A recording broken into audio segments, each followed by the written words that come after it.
segundo domingo de aplicação das provas do Enem. Camila Yunis conta pra gente quais matérias serão aplicadas hoje, Camila.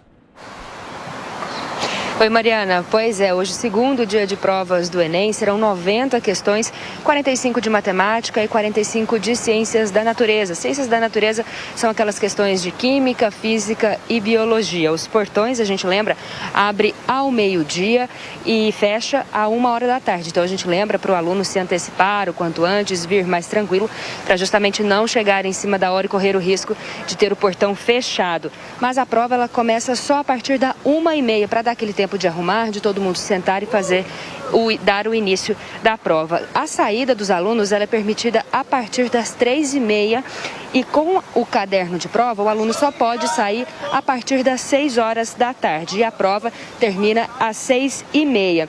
A gente lembra, o candidato que vai prestar o Enem é permitido apenas o uso da caneta esferográfica preta.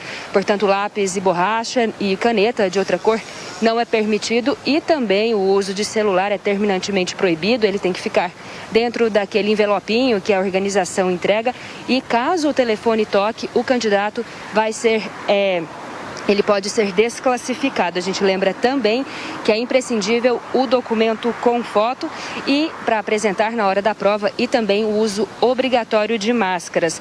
O resultado oficial com o gabarito do Enem sai dia 1º de dezembro. A gente já está aqui frente ao portão de uma escola que vai aplicar o Enem, aqui na região central de São Paulo. São 10h da manhã e já tem gente chegando por aqui, Mariana. Camila Yunis com as informações do Enem, obrigada. E mais uma vez, nunca é demais a gente lembrar para que esses alunos levem máscaras extras também para trocar durante a prova e o álcool em gel. Ainda falando sobre o Enem 2021, a gente conversa agora com Daniel Perry, que é diretor do curso Anglo. Daniel, muito bom dia, seja bem-vindo ao Jornal da Manhã. Daniel, o curso ele funciona como se fosse uma peneira, né? E é através dele, e acredito eu, que os professores começam a identificar o quanto esses alunos aprenderam ao longo dos anos.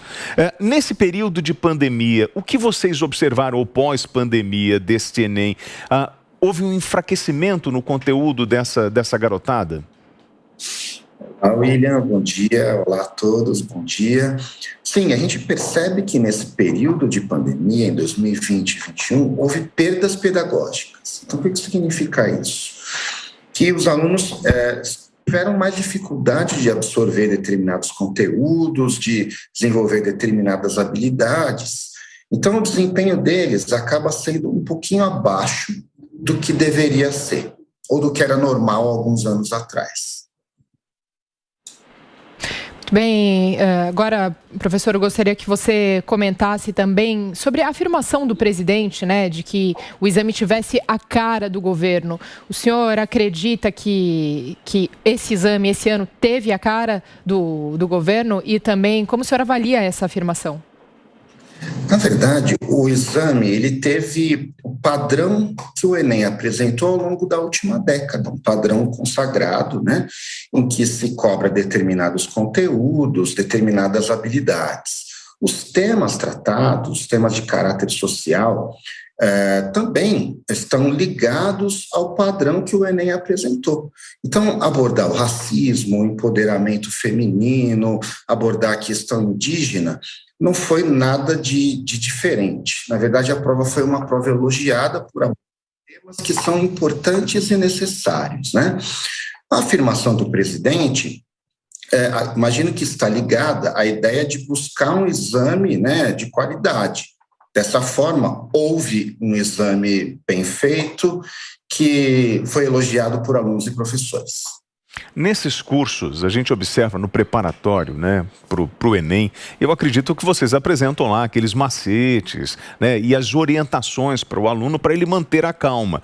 Porém, um aluno que tem um déficit de aprendizado em função de uma pandemia, como foi o trabalho de vocês para preparar esse menino e essa menina para enfrentar esse momento tão difícil que é o momento da prova?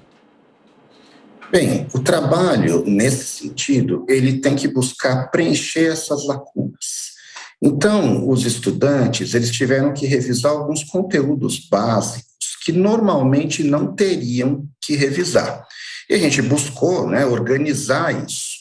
Também a prática de simulados ela se tornou ainda mais importante.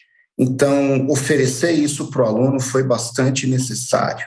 Além disso, foi importante sempre dar um suporte psicológico para esse estudante, que já é naturalmente ansioso e ficou ainda mais por conta das incertezas desse período de pandemia. Então, o suporte psicológico foi bastante importante. E muitos alunos tiveram que recorrer a esse suporte psicológico fornecido pelos cursinhos, Daniel? Sem dúvida, aumentou exponencialmente, né? Se antes da pandemia havia picos de ansiedade, como, por exemplo, ali por volta de março e abril, quando muitas tarefas já se acumulam, ou pouco antes das provas, o que a gente verificou ao longo de 2020 e 2021? Que esse nível de procura por ajuda psicológica se manteve elevado o ano todo, quase como nos momentos de pico. Então, a ansiedade cresceu demais nessa época.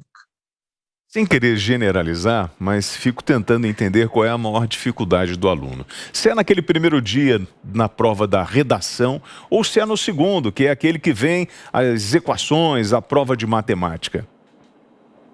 Depende do aluno. Para alguns alunos, o primeiro dia é um dia difícil porque tem muita leitura, muita análise.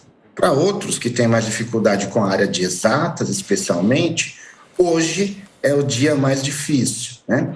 Agora, o Enem é uma prova que tem um bom equilíbrio entre questões fáceis, médias e difíceis.